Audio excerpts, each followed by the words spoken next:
Kickin' with Kailah on HB Radio.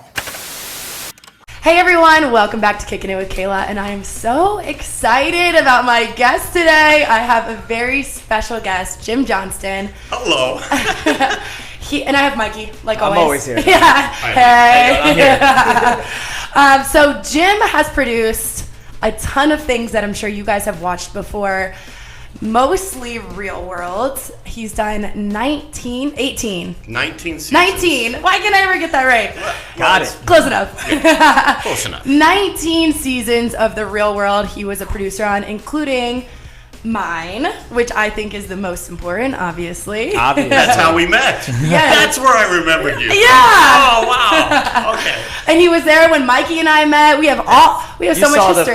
You saw the beginning. The beginning is actually. Well, wait a minute. Where were you? I was the MC at Ghost Bar for the Ghost Bar Day Club. I was on the microphone. At the Palms? Yeah, I was the guy on the microphone. Oh, you were the blonde. Oh, it's all coming together now, folks. Yes. I haven't gone anywhere yet. Well, I love the Palms. So those parties are great. Yep. They were. Yeah. A lot of crazy things went down there. I Mikey know. made us a chug beer out of flamingos. flamingos. Yeah. Flabango. God, I remember that because we were concerned. Kailah won. I wasn't surprised. Yeah, so I can owe this relationship all to Jim because he was there when I got casted for The Real World. Actually, the proper word, is cast for The Real World. I always get that wrong, and everyone always corrects me, so whatever. But anyways, so what's up, Jim? Well, I realize I've done every season of The Real World since 2005. Until last week, something new hit. Yes, last week we saw the premiere of a brand new Real World, which is Real World 33 in Atlanta, and Jim did not work. Well, it was on Facebook Watch, so Yeah. it's a whole new kind of format, It's a whole new ball game. Does it new count? idea. Does it count as an MTV show? Of course it does. Okay. MTV Studios is still involved. They're all right. heavily involved in producing Yeah. the show. Buna Murray Productions, heavily involved. So you've kind of got three production teams kind of guiding it. But A lot of hands in that pot. But Buna Murray still does the basic production. Right. Yeah. They were definitely all still invited to the MTV Movie Awards, which I'm not salty about at all for not getting an invite. That's okay. Wow. I've been to a few of those. They're okay. They're Yeah. okay. Yeah. They don't care about us little people anymore, but whatever. We went to the VMAs. That was fun. Yeah. Anyways, Okay. so let's get into it. We usually do a little bit of an icebreaker before we start when we're in studio, which I didn't prepare you for. I'm sorry. Little icebreaker. Now they're easy. It's common knowledge. We'll for just you. do one. We'll just do one. Okay. Maybe two. I don't care. Do as many as you want. Okay. So growing up, it doesn't have to be, usually I would say 90s, but you're a little older than 90s. So growing up, what was your favorite cartoon? Oh, wow. Probably Popeye. Oh. What was his girlfriend's name? Olive oil. Aw, Yeah, Olive Oil. I'm sure. That's a good one. And then what about favorite musician that you listened to growing up? That's hard. Probably Neil Young. Ooh. Yeah. I think my dad listens to him. Yeah. Well, I'm like your dad. Like your dad.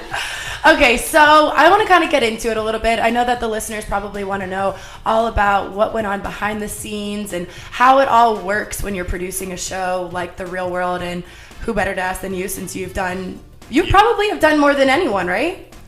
Yes, I but mean- that's not the point. It is the point. You're like the god of The Real World. But I've done other shows as well, and so I've done kid shows. I did the show Zoom on PBS. If you ever saw that, it's Yes. very similar. 7 diverse kids living together in a studio. Oh. Well, maybe not the same. But anyway. That was very like Barney-esque, right? Well, no, kids would send in ideas, and then we'd give them to the cast, like games and recipes and plays. Those were the best parts. Jokes, and then we'd shoot it all, and they kind of ad-lib their way through it. But it was funded by the National Science Foundation, so we had to do science experiments too. Oh. So it was a blast. What It was fun a stuff. what a contrast between working with little kids and, well, I guess we are kind of little kids too when we're on The Real World, but just drunk little kids. The first Real World I did was Real World Boston, and I went right from Real World Boston to Zoom. Oh my god. Because I remember telling Mary Ellis and John the producers and creators of Real World that I didn't think the show would go much longer, and that people were starting to look at the cameras and understand the process. So I said, this whole documentary thing is just not going to work anymore. And, let's call that bad career move number 12.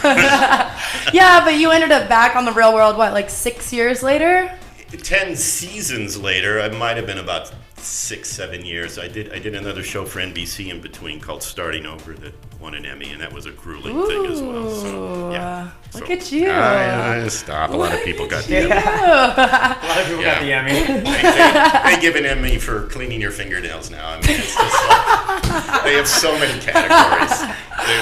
Oh, whatever. Yeah. So anyways, let's jump into it. I kind of wanted to talk to you a little bit about like the casting process and what you guys look for when it comes to cast members, because so when I was going out for the Real World, which I never thought that I would get picked for, but then here I am, you kind of go through this whole rigorous process of talking to casting producers and everyone behind the scenes through Skype and phone calls, and they meet your parents and they meet your ex-boyfriends and everything, and then you fly out to LA, and that's like the very first time that you're sitting in front of a camera, and they're asking you all sorts of questions about your personal life and who you are and how many people have you had sex with, crazy questions that you really don't want anyone to know about. And that's the first time that I ever met Jim. He wasn't the one asking the questions, but he was definitely there listening. I was listening in a secret room around the corner. I'm sure. And we had a big screen, and there's a whole group of people. That is so awkward to think, because like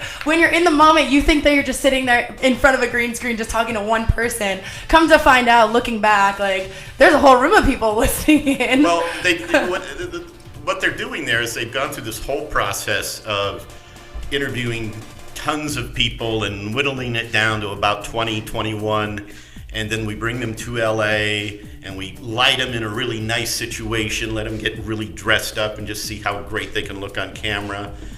But it's really about asking those deep, tough, personal questions to see if you're really going to open up and be honest, or if you're going to be afraid to reveal your true self, which then we wouldn't want you to be on the show. You know, are you worried about what your parents are going to hear? Are you worried? These are really important things, because it means you're going to cover up. You're not going to be yourself. The whole thing is really once you get in that house, is to try to forget that there are cameras there, try to forget that there are producers there, and live your life and interact and talk to the people you're living with. Yeah, I remember that moment of walking in and being like, oh my God, there's a lot of cameras in here. That was such a strange feeling. I can imagine. We always say that I have no idea what it's like to be in front of those cameras, and I would hate it. I would never want, in fact, this is already worrying me. Awkward enough for you. I think that's a camera there. I don't know. Look, this is like karma. Look, life has gone full circle. You put me in front of a camera, now I'm putting you in front of a camera. Yeah, but you don't have somebody right here when you're crying. Oh, God. Yeah, I can only imagine what you guys are thinking about us behind the scenes. Well, we don't think a lot about... Well, let me finish the sentence. We think an awful lot. We don't think we don't try to judge. Right. In fact, sometimes we'll put huge stickers on the crew door when they go out into the house. No judgment, because we have to let you be you. We can't try to predict how you're going to react to things or how you're going to react to this person or that person. It's your true self and your true feelings. So there's no judgment. You don't do anything wrong. You're being yourself. Yeah. So they're told to not smile or laugh at your jokes. Yeah, which is the best part, is when they do crack. When we're so funny that the camera guys are laughing, that is the best feeling ever. But they're not supposed to show dissatisfaction if you do something that would appear, when just nasty things break out and people might accost each other or say just horrible, horrible things. You still have to maintain, you can't pass judgment. The time we really ask you those questions is in the weekly interview sessions, which go on for hours. And really are like therapy. Yeah, which is something that I didn't know that I was signing up for on The Real World. you think about, I'm going to go have so much fun, I'm going to have these life experiences, which I did, don't get me wrong. But when you're sitting in front of a camera for 4 hours talking about you do talk about your week a lot and everything that went down in the house, but they also do ask you very personal questions and have you like reflect on yourself a lot, like asking about your family and who you are and what you believe, and you end up crying a lot and you're like, what am I going through right now? It's such a bizarre Jim just hit his microphone. It's such a bizarre experience. Readjust it up here. There you go. I need a cough anyway. But we knew that early on. In fact, one of our best interviewers was actually a certified doctor of therapy. Oh, that makes sense. She's EP of Born This Way right now for Buna Murray, but oh wow, Dr. Laura, but she taught a lot of us how to do an interview, and you know, she knows that over the course of however many weeks you shoot, that just like a good therapist, you're going to grow and you're going to learn, and what that translates to is really a story arc, so to speak, that happens within the series, and that's what the story department's always looking for. You know, we're always trying to get inside your head. Yes. Yeah, I mean, you definitely did a good job of that, and that was one thing that I did not expect. Yeah. Did you expect my season to go the path that it went? No. We do try to find a diverse group of people with different ideas and different viewpoints. Again, we're not trying to judge them, but the idea is you try to cast a group of people that if you were all in a party together, you probably wouldn't meet each other and you probably wouldn't talk to each other because so you're true. that different. It is so true, and I've said that to so many people. Like, people will ask me, do you still talk to people from your real world season? And I do talk to, one or two of them, but for the most part, it's like I would never have chose any of them to be my friends, and that experience might bring you together, but it still wouldn't create somebody that I would get along with or would want to hang out with. But it opens your mind. Yeah, is the idea 100%. to listen to different viewpoints.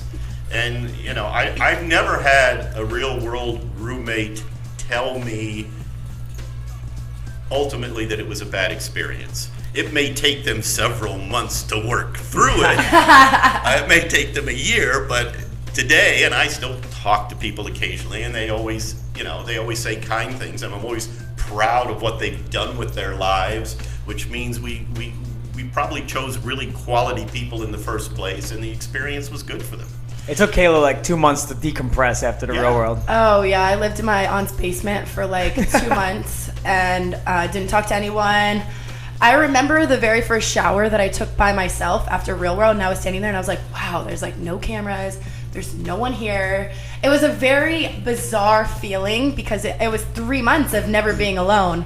And always having cameras on you and being cautious of what you're doing, and then that feeling of just sitting in the shower by yourself was like, damn, that was a crazy experience. But like you said, crazy shower. Yeah, it was.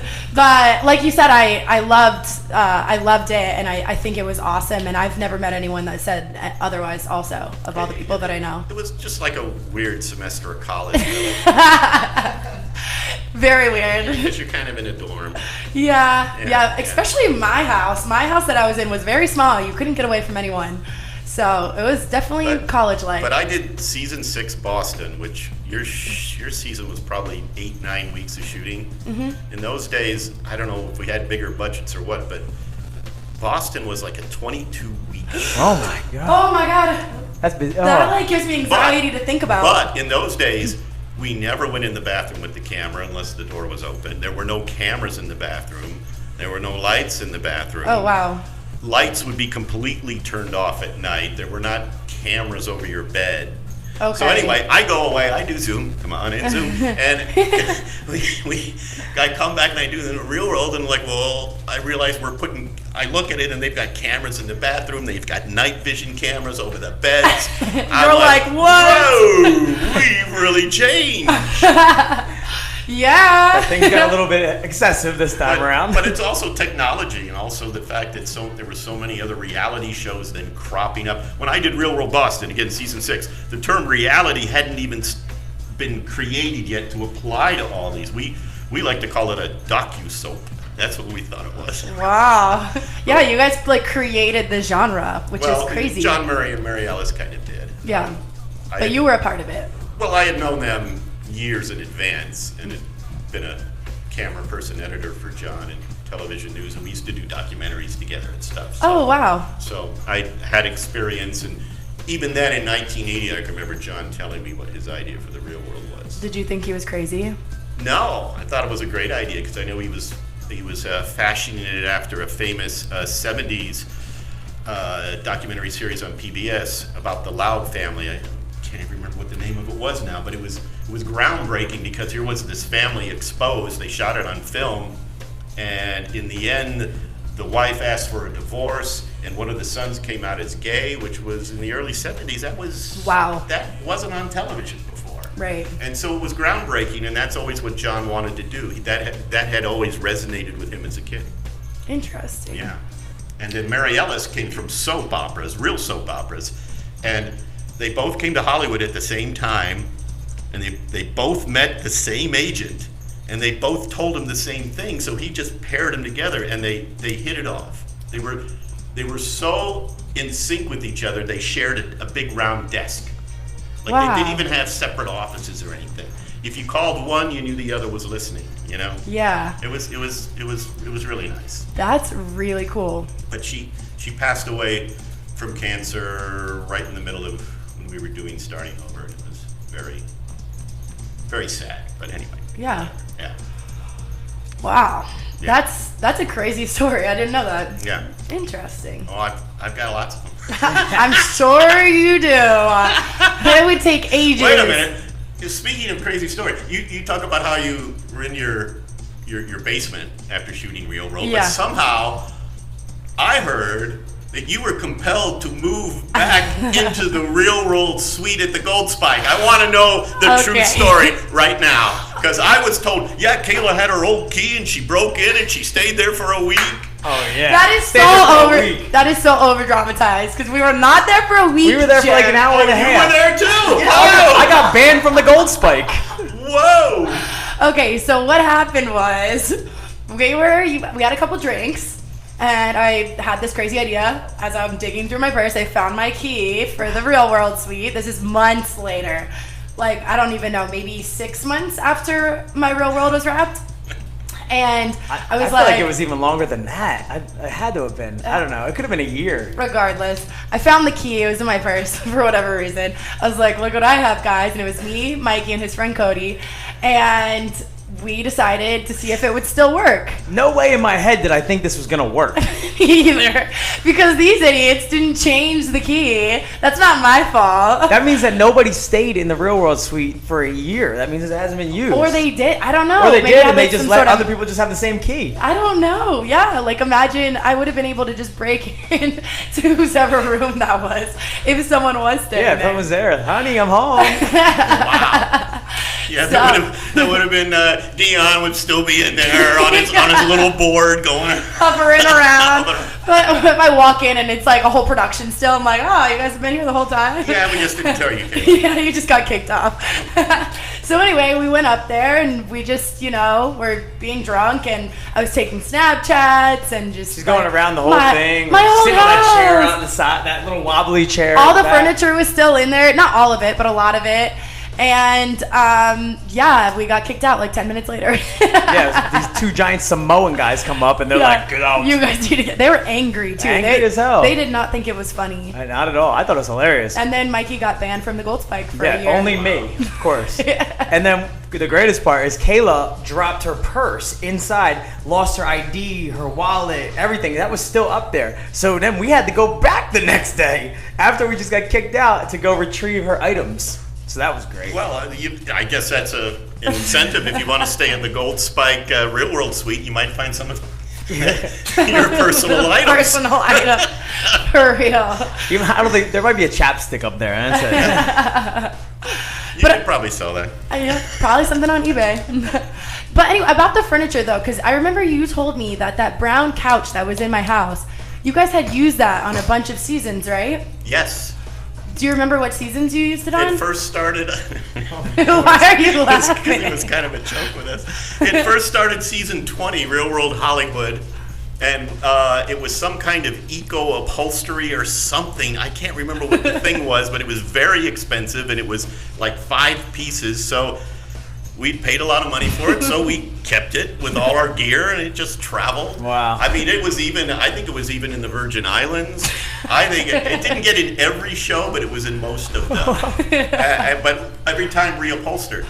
Wow. And arranged differently, not always in its original configuration. But if you look at photographs of Real World Hollywood, it was originally this great big kind of L-shaped green couch. Real World Hollywood. Yes. Wow. I remember somebody That's from pretty that cool. that season. I wonder what happened to that, because that would be a pretty cool Boy, thing. I think we left it there, didn't we?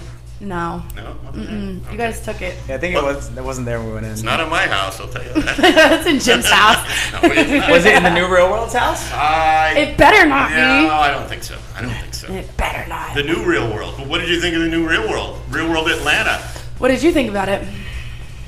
What did you think about it first? I have, you know what? I actually took notes. I actually have a lot of, I'm very critical of things, I'm particularly sure, something because like this is, that. Oh, all there right. you go again. Yes.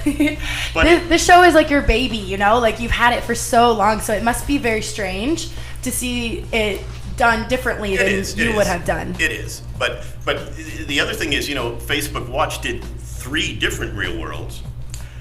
Real World Atlanta, then they did a Real World Bangkok at the exact same time. It's in Thai, but you can look at it on Facebook Watch and they have subtitles. Wow. And then El Mundo Real, which is, I love saying that.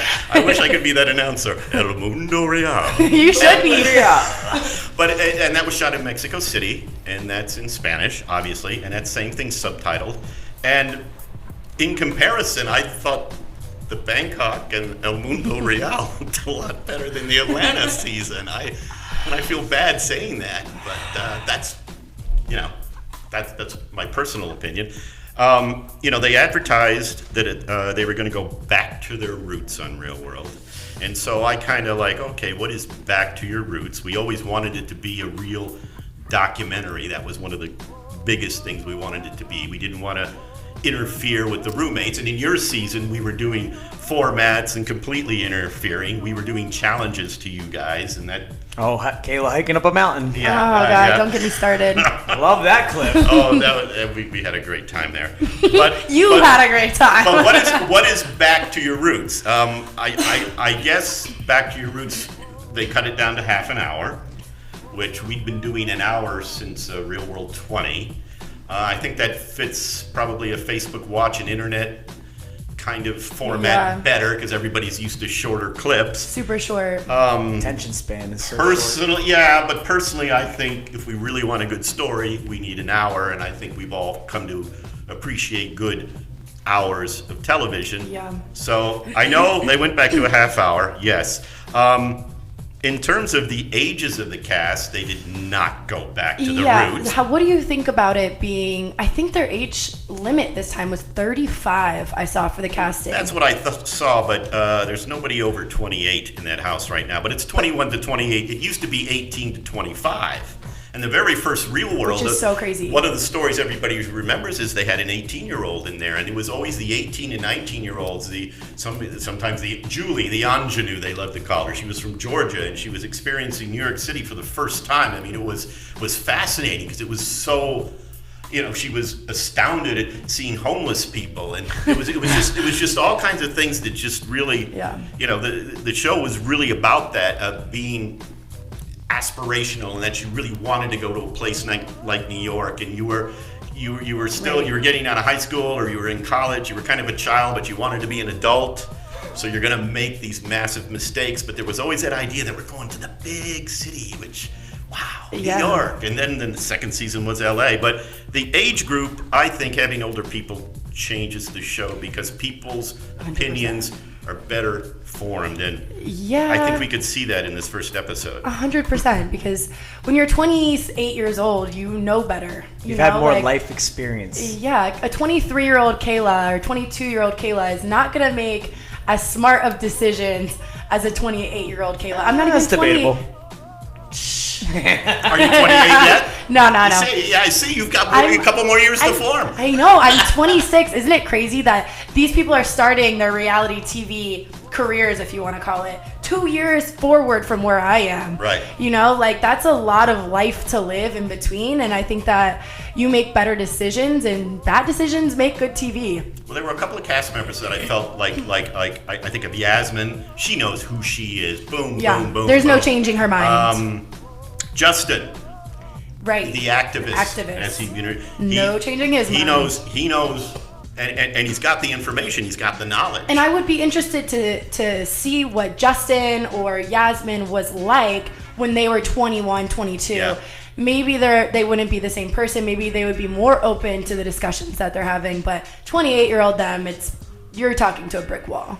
Yeah, and some of the other people in the house who were younger are they're just overwhelmed by Justin because he's got the information. He's got it down. It's not even a fair argument. It isn't. Everything he says, yeah, he's right. Yeah. That's how I felt about it. But I wonder why they decided to do that. Why they wanted the age limit to be I don't know. higher. I can't answer that question. Yeah.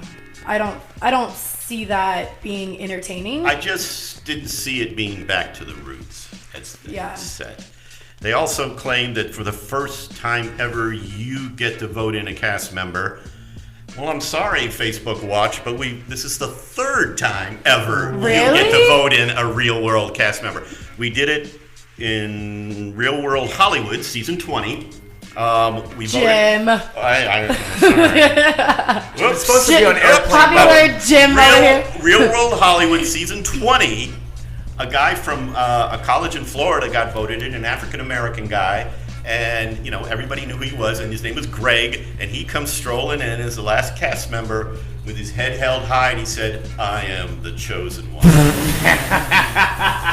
I would say the same thing. Right off the bat, the roommates hated him. He did not get through the season. They got rid of him because he didn't participate in the group project. I'm not gonna lie. I feel like if I were voted in, I would probably say the same. Chosen one. Be like, I'm the chosen one, guys. I'm like the Chosen Matrix. one. Like I'm Get it Neo. right. I know I would have that attitude. It did attitude. not go well for him. But then season 22, Real World Cancun, we gave viewers an opportunity to vote in a cast member, and Aya was chosen. Ooh, I love her. And I do too. Aya was amazing, and she went through a tremendous change and growth there, and she lives near me out in LA, so we see her occasionally. She's an awesome person. Oh, she is. She's amazing. But Aya I had no idea was that she was voted in. Yeah. That's crazy. Yeah. What season was that from? 22 Cancun. We were in 22 Cancun. And we had 8 people How that did season. you vote back then? Because You would do it online. Okay. Yeah, we had online. MTV.com. We I had know that online. was pre-social media. I mean, that we had online back then, Kayla. It was probably 2009. Was it in 2010. black and white? No, MTV.com no. has existed No, it for was a not. long time, Kayla. No, Okay, Kayla, guys. they had color before I was born, okay? So, What year was that? wait. Anyway. But the other, I thought, I applaud them for casting people that there seem to be conservatives and activists or liberals, and I think it truly represented where our country is today. I mean, we clearly are divided into 2 camps. So I think that's kind of getting back to the roots. But in the first episode, they go right into it, and it's almost like discussing racism light. It's like so you can't get into the deep discussion. A half hour doesn't allow us to explore it. It's like you got to hope it's going to be a real arc throughout the season, because it just got the light brush over in this. Yeah, what I felt like and what I kind of noticed is that they were kind of shoving the titles down our throat really quickly. All those graphics. Oh my God. I don't know why they. Okay, that's the number one thing I disliked about the show. I will say that proudly. The words on the screen. I want everybody to know I do not. Yeah. When they're talking and one of the people's like, "What's going on?" On the screen, it's like, "What's going on?" It's like, why did we need that? We heard it. We're watching. Well, it takes away from watching it, and it looks like a commercial or a promo or something. Super weird. And then they started doing. They started doing things that told you what was coming up next. Oh, who's the virgin? I mean, come on, that's so wrong. That's so wrong. Surprised they didn't do a vote for it. And it's so Who much, do you think? I just think it's so much better if you let the story develop naturally. I know I would have fought them tooth and nail in those graphics. That's what I would. Yeah. That's what I was thinking though. I just felt like usually for Real Worlds, you gradually. Okay, so like Dustin, we didn't know in the first episode that he was a porn. We let him tell you that in interview. Right, but the cast didn't know. And it progressed. Like we knew that like a couple episodes in, you know, like it wasn't like right off the bat. It's like he's done gay porn and he's done this. Like this season, I feel like everyone already has a label, already has a title, and it was there from the very beginning. And it didn't allow them to tell us. Yeah. Gradually. Yeah. So I think that was interesting. And also another thing that I noticed was it doesn't. I don't know if they got rid of the confessional or they got rid of the interview and kind of merged them into one. I don't know if there's a producer sitting behind their camera, but I didn't feel like there was ever, it seemed all confessional to me. I've only seen the first episode, so I haven't figured it out either. Because I saw on the Bangkok and El Mundo Real that they did have interviews and they did have confessionals. Okay. So maybe because I've only seen the first episode only covered the first 3 days in the house, maybe they hadn't done an interview yet. Oh gosh, did it again. That's a horror. That's Mikey needs a sound effect on his thing. Well, we have sound effects too. Great. But I also think in terms, you know, the first episode is always the hardest to do in a series, and it's often the worst episode. Right. So you gotta give them that because you have to introduce all the characters, and certainly in a half hour to introduce them, you just gotta go through it, and it just becomes these labels rather than really understanding who they are and what they're about. Yeah. You know, the way we got around that sometimes is we would start at somebody's home saying goodbye or something like that. We wouldn't go see everybody, but we'd also, you know, somebody like you had a lot of home video that worked out really well, that we got to see where you were and what you were about, and Dion as well. But here we didn't quite get that, and I thought there was a real missed opportunity with the one cast member who we hardly heard from, and that's Arelle? She's my favorite cast member so far. Well, she's very quiet, but she's got a 4-year-old boy. She's 21. Yes. What was that goodbye scene like? That had to be heartbreaking. That's where I would have started. But I also imagine. I did see, in their defense, I saw on one of the, I don't know what they're calling them, daily update things. Daily drops. There was pictures, and I don't know if there was a goodbye. I'm not gonna lie, I didn't watch the whole thing, but I did see the baby at one point. But I do agree that it should have been in the episode. But I'm not really sure what they're doing with the daily drops and the episodes. If it's all one or what's happening. And from what I can tell, like they did a date. You know, the show aired on a Thursday, and then there was a daily drop on Monday, which was it looks like, I think what it is, it's part of the second episode.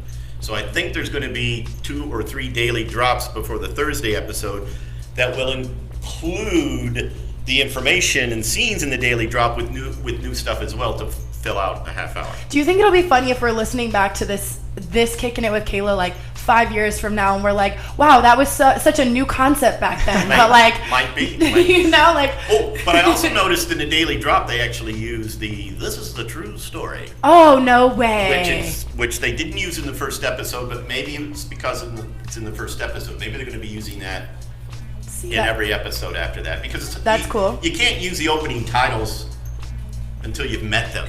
Right. So that could be why that happened. True. But I do agree that in the very, very first introduction that the baby should have been there. But I'm excited. I'm most excited for her because she is 21 and she has a baby. She had a baby at 17. There's a whole story there. There's a whole story. But the roommates have to ask those questions. The roommates have to really dig and get to know her better. I think that. Which sucks that I think that she's the most interesting because we already have so many teen mom shows, like how annoying. But it is so interesting, and she's going to have so much growth from the beginning.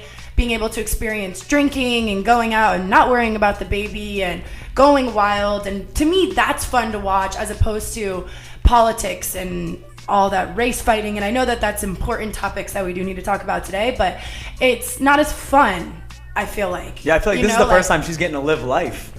If she's 21 in a real world house, she's had a baby for 4 years, and she hasn't really lived a normal life of a 20-year-old or 18-year-old. Yeah. Your mom. I hope that they really, really follow that and kind of steer away from all the politics and religion just a little bit to sprinkle in some fun, because right now I'm not having fun watching it. But I bet she's torn too because the child's back in New York. Yeah.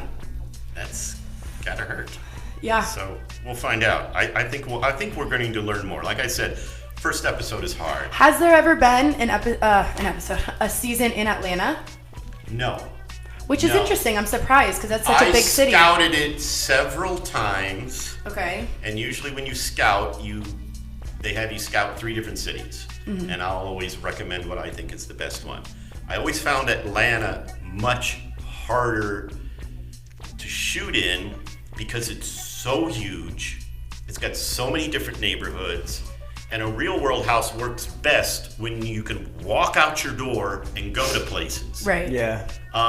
If you have to get in a car to go to places, then you've got to cover that. Right. And when you have to cover that, when you're in a car with people and you're very intimate, you really talk in a car. Yeah. And we just have these cameras that are up there, and people tend to forget them because it's not a human behind the camera. Right.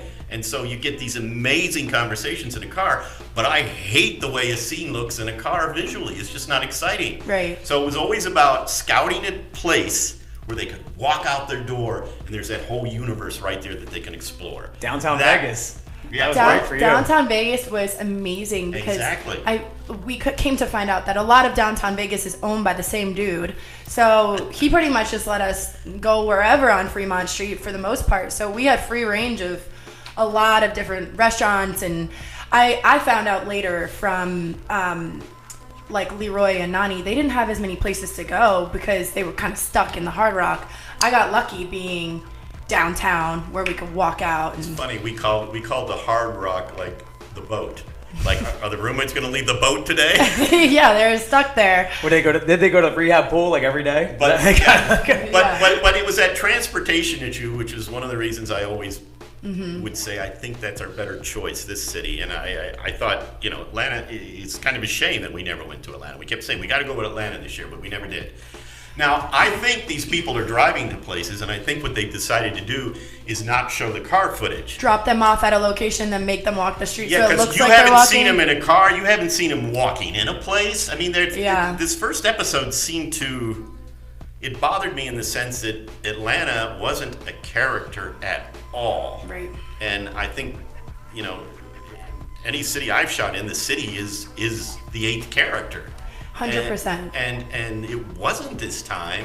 You didn't hear anybody talking about Atlanta. There was just one sign that says Atlanta. The house wasn't designed to reflect Atlanta. Like, come on, put a peach tree in the living room. Let's put let's cover a wall with the history of Martin Luther King or something like that. Let's give them something that reflects on Atlanta. And I just didn't feel I saw Atlanta. The places where they met up. I mean, we always work our brains to try to figure out where are 2 different roommates going to meet up, and we always wanted an iconic place in the city. Like in Seattle, they meet at the fish market. Everybody knows the fish market, but now we know where we are.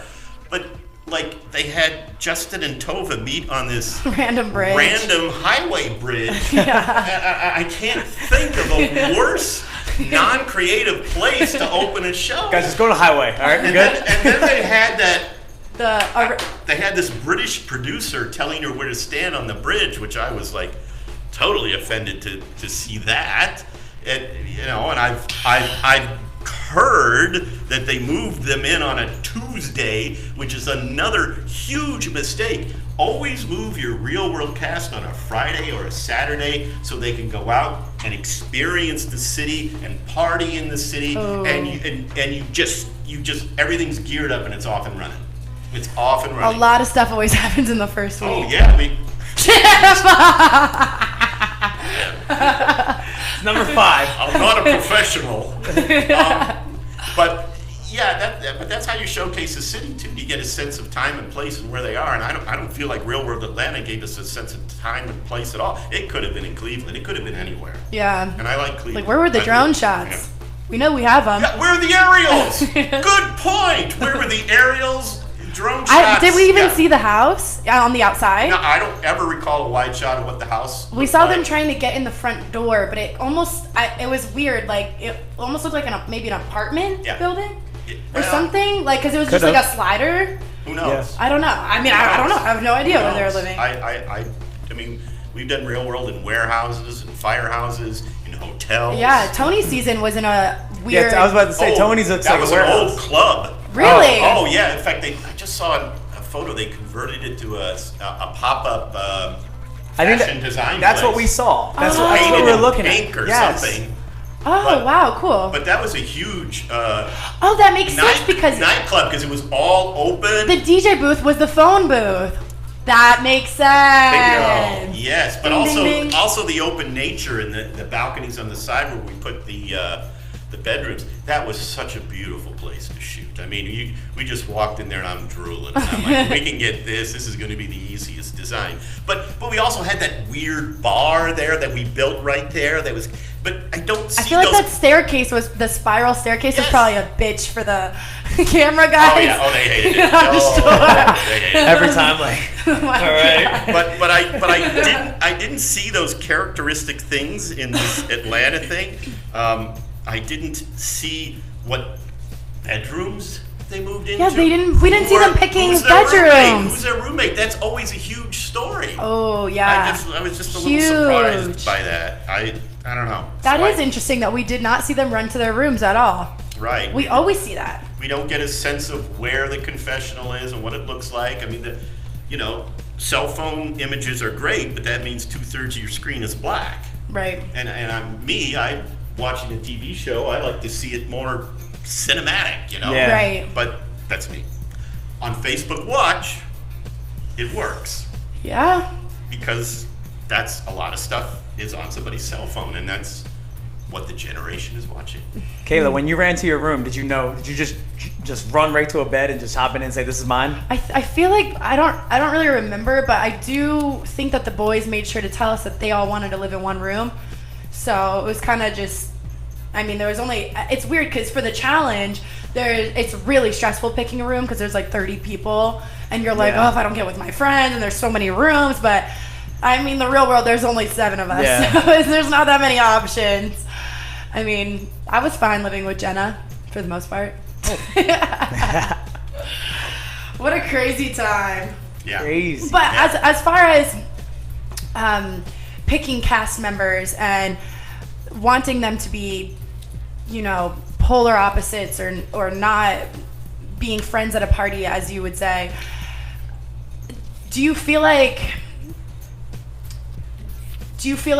that you've always done that? Because I feel like it's gotten more political over the past couple years, or even since my season, and then, The very first season had politics, definitely, and it involved race, and it was, but they were more one-on-one discussions between 2 cast members, right?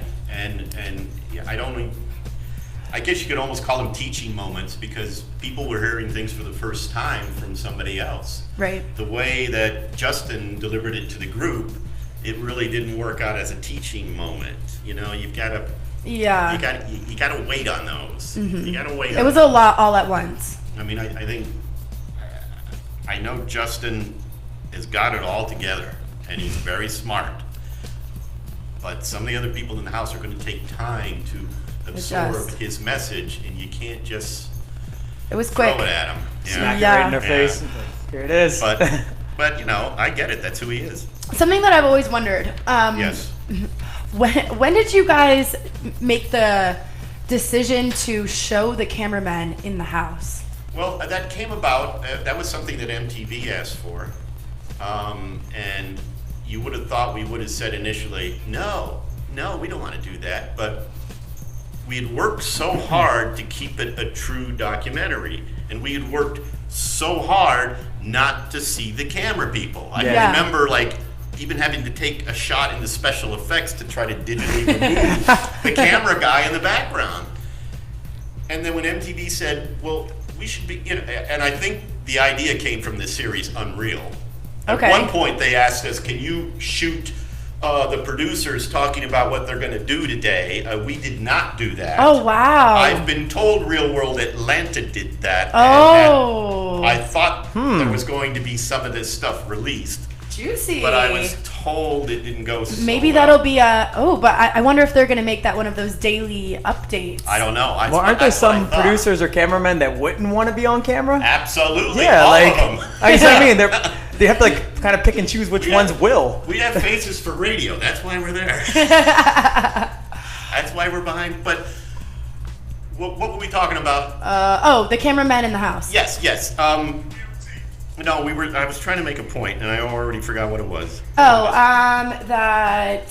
cameraman in the house. You guys worked so hard to keep them out. Oh, okay. So we've always wanted it to be a documentary, but when MTV asked us, we want to see the camera people, we realized, well, that's honest. The audience knows there's camera people. Yeah. The audience knows there's audio people, and we realized that's not a bad way to open or close a scene, to get a wide shot and really see the setup. Oh, here's an audio guy with a boom, and here's a camera guy here and a camera guy here, and it felt honest to us, and that's why we said, yeah, this is not a bad idea, and it made the show look different. It expanded it a little, and I see a lot of other people doing it now, so it's okay by me, because we, as you can do the documentary as much as a documentary as you want, as much as possible, but when there's 100 other reality shows, everybody knows what's going on. Yeah, it's kind of cool. I actually like it. It gives the viewership like an inside perspective. It feels like they're there. Yeah. It feels more real, for sure. Yeah.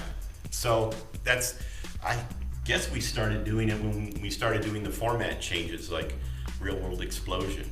Yeah, actually. But it made it easier for the surveillance cameras, because when we were setting it up, we were thinking, well, where would the camera people be when they talk here, when they talk there? So right. You could get these really great shots, and it really worked. I think it's eye-opening. It'll be interesting if they do end up showing the producers talking about what's going on in the show, because for me, I think that's weird. Only because from my experience on Real World and The Challenge, none of that was ever scripted at all. You guys didn't make us do anything. It was very real. There was never any talk with the producers ever about anything. And in my head, and obviously I'm sure behind the scenes you guys were doing your own thing. You guys have a job to do. But in my head, you guys didn't produce any of it. So if they're showing behind the scenes of things that producers are setting up, does that mean it's more scripted? You know what I mean? Like what? Well, it's not scripted. Many shows are and most of them now are what we like to call soft scripted. In other words, right. Something might happen, and so we'll say, well, we're going to go in and do this again. Oh God! You That's remember when so you awkward. And You think that's what they're doing on? They're giving him talking points in the morning. Yeah. Sure. Oh. Sure. See, I would never. Yeah, do I that. mean, we didn't do that. But they're getting. They didn't give us talking points on Lohan Beach House, but there were scenes where it's like, you should go talk to this person, or you should do this, and I felt cheesy about it, and I talked to production about it, and I felt like this isn't me. And the answer that I got back was, well, you're just so used to everything being really real on the Real World and The Challenge. And that's how classic reality is done today. Right. And now it's, every other show, Vanderpump Rules, all of those other ones are probably setting up scenes. When producers would come in from other shows and we'd hire them and I'd try to tell them what they were doing, their eyes would glaze over. You mean you're not going in there and setting this up and doing that? I'm like, well, no. They tried to do it on their own. They tried to do that with me when I did that Dating Naked show. They would like come in and they were like, oh, you're going to talk about this? And I'd be like, listen, I'm good. I'm going to talk about what I want, and it's going to happen, I promise you. And then they loved it. So I've always believed that every time, there were times when we were forced to set stuff up and do things to people, but I always felt like the reactions do things to people. Well, okay. Well, we'll think about Real World Explosion when all the exes moved in. Oh, okay, Surprise. that's what you mean. That's doing something to somebody. Surprise! That's definitely screwing up their world. Okay. Yeah. So when you do things like that to people, I've lost my train of thought. It's funny. So when you do things like that to people, oh my God, I've totally You're setting them up, I feel like. Yeah. So I always found the reactions were not as real. Right. The crew has to sit there and watch paint dry until something happens. But they always have to be there because we don't know when something is going to happen. And the real things that are not planned, are not soft scripted, are not giving talking points, are always better reality television. Amen to that. 100%. Kailah, were you Mic drop. Mic drop. Were you thrown off when you were on Invasion and the people came in, or was that like a surprise to you when you guys did Invasion and you saw like the other cast members come in, or no? Invasion. Oh, Invasion. I'm like, what are we talking about? Oh, Invasion of the Champs. The challenge is very much doing things to people. Yeah, it's a game. So it's almost like, on Big Brother, expect the unexpected. And were you shocked though other cast members came in? Yeah, of course. And they got a response from us that was, real, because we had no idea what was going to go on. And everything that happened on my Real World season, like jumping out of the hot air balloons on the first day, I had no idea that was going to happen. I was shocked. All of us were. Did you think Kailah was going to make it up the mountain? Well, I was secretly. I remember Matt Rucker and I talking. Go, she really hung over. This could be hysterical. She's stopping it. And we must have debated again and again how much time we were going to give you guys to climb that thing. Originally, it was always going to be an hour. You gave us 90 minutes. In 90 minutes, and of course the crew went up there 2 hours before, and we're just sitting up there. Taking beautiful mountain shots. Oh, but you remember this is the Real World Go Big or Go Home season where you guys were all challenged with your personal things. Yeah. And there were all these words on the wall, and they would represent the challenges. Right. Well, there was a word on the wall, naked. Oh, God. And you guys kept asking what that was. Yeah. We were this close to doing it, and we changed What is our mind. it? We were going to do naked yoga. I did it. Okay. It's not as inviting as you think, guys. I don't know if I would have done it. There was a whole group here. They're here in Vegas. I'm so happy that we did do that. I mean, we were trying to figure out what the location would be. We wanted to be out in the middle of a desert or something, but I think we were going to have to be in a studio. And we were debating.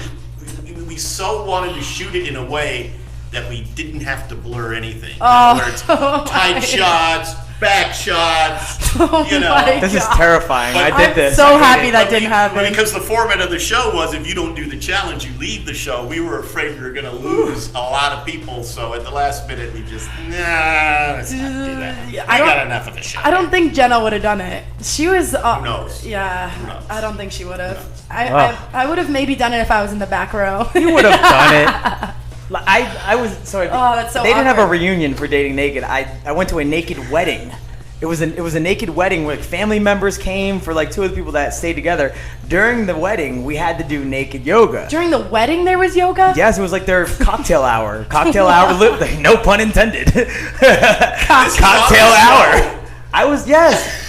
And then it ended up on E on TMZ, and I'm just doing downward dog naked. I'm trying to sip into my wine glass naked, doing downward dog. I'm like, oh my God. Wow, well, a reunion on that, you wouldn't recognize it. Right? yeah. Oh my interesting God. time. So this is terrifying. Woo. I wish you got to do that. Honestly. So Jim, how has producing all of these Real Worlds affected your personal life? Well, I've traveled an awful lot, which turned out I've loved. I have 4 kids, and I've always taken them with me. In fact, they're in more Real Worlds than you realize because they know how they're supposed to act. They'll be running on a beach or something, and they'll see the crew go by, and they'll know to casually pass it by. Slow down. That's awesome. But I've found that they become travelers. Actually, my oldest daughter was ended up being a producer on season 32 in Seattle. Oh, no way. But she's in the Peace Corps now. Oh, that's awesome. She's in Myanmar, the former Burma. It's turning out to be a hell of a lot more challenging. You were your daughter's boss on that season? Oh boy, it's a long story. But she was great. She was phenomenal. That's awesome. And she just said she came in. We hired her as a PA, and we were having trouble with some of the other people, or they didn't get it, or they didn't really like the job, and we had to reorganize. And everybody realized she knew the show better than anybody. Well, she's been around it her whole life. It's so funny. Oh God, this is a long story. But Real World Boston House, my first Real World, all right? John Murray and I went to scout this location that eventually became the house. It was a firehouse in Beacon Hill, beautiful firehouse. They opened it up. We go in. I happen to have my daughter in a baby pack on my back, and John took a Polaroid as we go into the house, and I had to duck because we were in the basement and everything, checking things out. But I had my daughter with me. Okay, that was my first Real World. The last Real World I did on move-in day. I'm directing the multi-cameras, and she's the only one that actually knows how to work all the control room buttons, and so she's running around doing it, and John's looking at us going, and he takes a picture, and it's like, okay. That's awesome. But I have an older son who was a hotshot firefighter. He's still with the Wildlife Department. He's fighting fires now, and he's a National Ski Patrol, and he's quite the adventurer in northern Idaho. My youngest son wants to be an actor, and he worked with me on a film. Actually, I've been doing films now, which... Yeah, tell us about that. Well, there's a film out right now on Amazon. It's called The Unwilling. It's a horror film. Ooh. But it's got some legendary people like Dina Meyer from the Saw movies and Lance Henriksen, who you've seen in everything. I think he's got 100 movies to his credit. Oh, that's awesome. It's a pretty good horror cast. It was directed by a very good friend of mine from college, Jonathan Heap. So it's on Amazon. There's another Unwilling film, The Unwilling. Look for the one that Jonathan Heap directed. We have to watch that. It's a horror film. Yeah. It's a horror film. It's on my list. We have Amazon, so we can do it. 100%. But I'm going to work on another film. Ooh. And I do a lot of hands-on thing. I'm a producer, but there's about 80 producers on films. Yeah. But I'm also like a unit manager or an AD, and I do all these other things too. But we're doing a comedy film. Ooh. In about a month. Interesting. And we need cameos by like celebrity types Ooh. to play themselves. Interesting. Would you like to do this? Sign me It up. would only be a day. You just got to get into LA for a day. To play myself, of course. I think you could do it. 100%. That would be awesome. It's a comedy that's supposed to be an investigative documentary. That's kind of the whole framework. Is that it's a documentary within a documentary. So we're bringing in like some real world people to help record, shoot it, and get a sense of it being a documentary. But we're also trying to bring a lot of cameos, like sports stars and reality stars, and well, you ought to come too. I'm down. I mean, he'll be with you anyway. Yeah, okay. probably. Who do you think's driving her? There you go. But we can work that out. Yeah, 100%. I would love to. Sign me up. We'll be there. Wow. All right. It may take a year or two before it comes out. Hopefully you're still doing this. But anyway. Absolutely. So I would love to do another season of Real World. Don't think I will, though. I mean, you have to change. You have to move on. But these films are interesting. No, yeah, 100%. Everybody wants to get into the scripted business sometime. Yeah, and here you are, getting into it. But Real World has just some crazy stories. I know. I wish that we had a whole other hour to sit here and hear all of your crazy... Well, you know what people should do? They should watch. You really want to see an example of what I think are some very good seasons. The 3 seasons that were picked to air on Facebook Watch: Real World Austin, Real World Key West, Real World Portland. Those are all series that I was showrunner on. Yeah. And Real World Austin is the most gut-wrenching. I was going to ask you what's your favorite Real World you shot before we got out of here. I can't pick a favorite. It's like choosing a favorite kid. I've got 200 kids. You do. You count the cast members of Zoom and Real World. You're like one of my kids. You guys used to call me Grandpapa. I was like, Grandpapa. Come to that now. Dad, Uncle Jim, that was okay, but Grandpapa, okay. I think CJ came up with that. But well, you were Grandpapa until you broke up a fight on my season. You weren't Grandpapa after that. Oh, jeez. He was right in the middle of the main fight, breaking it up. I was like, ooh, he still got it. No, we had security people. I told everybody it's going down. It's going down. Go out there, and they weren't moving fast enough. So he was right in the middle of it. If you watch that fight back, Jim is right in the middle. Man, I was Real World Denver. I was in between a fight. It was Tyree and Davis. Tyree. And they were shirtless, and these incredible buff, brawny dudes. And there's, hey, separate. Don't do this. Wait, who were you fighting with when you were on the phone with your mom? You're like, sorry, Mom. That was a great scene. That was amazing. That was Jenna's friend. Yeah. Good times. Yes. But, yeah, I don't like the fights. They really upset me. And I know that if I go in there and you guys see me, you're going to be like, well, Jim's here. We got to behave now. You know, calm down. We're not playing well. Yeah, because when we were filming, we pretty much never. Well, we probably saw you more than other seasons did because we had the challenge. See, now I'm doing it. Yeah. Wow. We had the challenges, and you were at the challenges. Yes. But if we didn't have those challenges, we would pretty much never see you. Well, I'm always hiding. Somewhere. Sometimes I'm found in a dark closet, or He's always there, or behind a bar, and it's like, Yeah. But you gotta stay on top of things. But when I think about other moments like Real World Key West, you got to see Johnny Bananas the first time he was on Real World. He almost didn't get on the show because he was such a quiet, caring individual. Oh wow! And How things have changed. You really have to see that. And of course, Key West, we went through three hurricanes. First day of shooting was when Hurricane Katrina hit us. Oh wow! And that posed all sorts of problems, to say the least. But you were living in Florida then, so you kind of know. Oh, I was there. Rita and Wilma were worse for us than Katrina was. But we got all this great footage, but I can only imagine the behind the scenes of how much you guys were freaking out. Yeah, it was a lot of crew people lost their cars. Let's put it that way. Oh my gosh! We even lost some footage. Like we said, well, we got to ship this in, and it was never found. Wow. Never arrived. Some really good footage too. I was really disappointed. Oh wow! But you talked about Real World Vegas with Dustin and Heather when Heather's mom texts her that. Did you know your boyfriend is a porn star? And and she holds on to that and doesn't tell him she knows. And just to watch that unfold, and the fact that the camera person was right there and caught it all, and oh my God, that's drama. Yeah, that's drama. That is great. That's TV. drama. Crazy. I think about that moment. Real World Brooklyn has always been a favorite season, just because.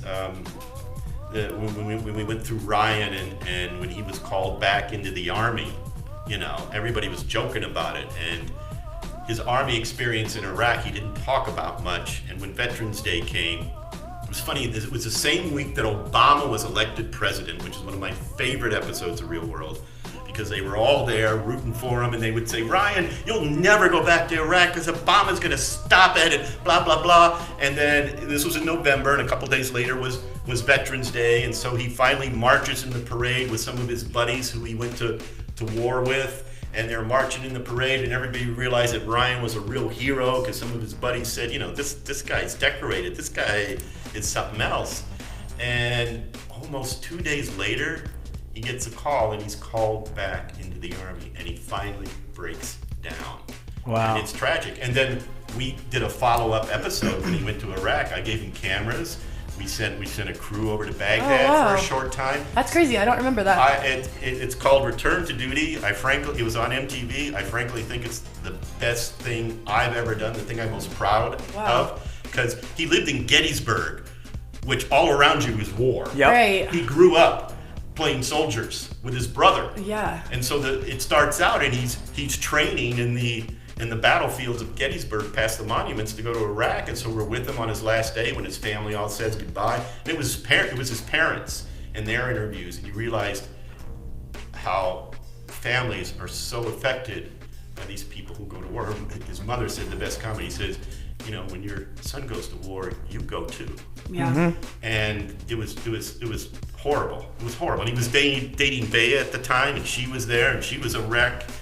And it was about as bad as could be. And the documentary ends when his younger brother goes up to Iraq.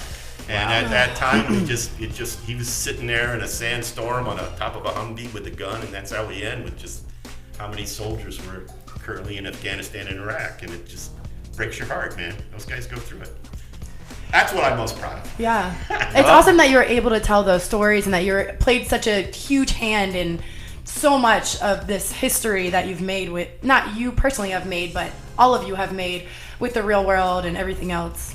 And I will say, about a month ago, I had lunch with Ryan and Chet, and we laughed our tails off. It was it was the funniest 3 hours of my life, I think. Because Ryan's great. He's doing really well. That's awesome. That's awesome that you keep in touch with a lot of us. Not everybody. Yeah, it's but not like I'm calling you every day. No, I know you're not calling me every day, but you're here. Yeah, I guess so. No, but thank you so much for coming and talking to us. Appreciate it. This is an awesome interview. Yeah, Sure. Probably my favorite, because I love to hear all the behind the scenes, and people that are listening probably don't understand that when you're on the real world, as a cast member, just like you guys as an audience, we don't know what happens behind the scenes at all. We're left in the dark. We have no idea what it's like. So to hear a perspective on the other side is really cool, and it usually doesn't happen. There's not a lot of times when you get to hear your side of it. This is true. You've given me a hell of a perspective today. Thinking about it. I mean, we do care. That's the bottom line. I know. We always try to tell you, we got your back. We're not completely heartless here. We care. Yeah. But thank you for what you said. Thank you, of course. Well, thank you so much for listening, everyone. It was awesome. And Jim has probably a Twitter or an Instagram now. No, just got that movie on Amazon. Just that movie on Amazon. Make sure you check it out. The Unwilling. No, Unwilling. Not The Unwilling. No, it's The Unwilling. But The you said there's Unwilling. two, right? There's the Unwilling. Well, there's two The Unwilling. Oh. Yeah. Find the right one. Yes. Horror film. Horror film. Yes. Awesome. All right. All right, let's wrap it up. Another one done. Yeah.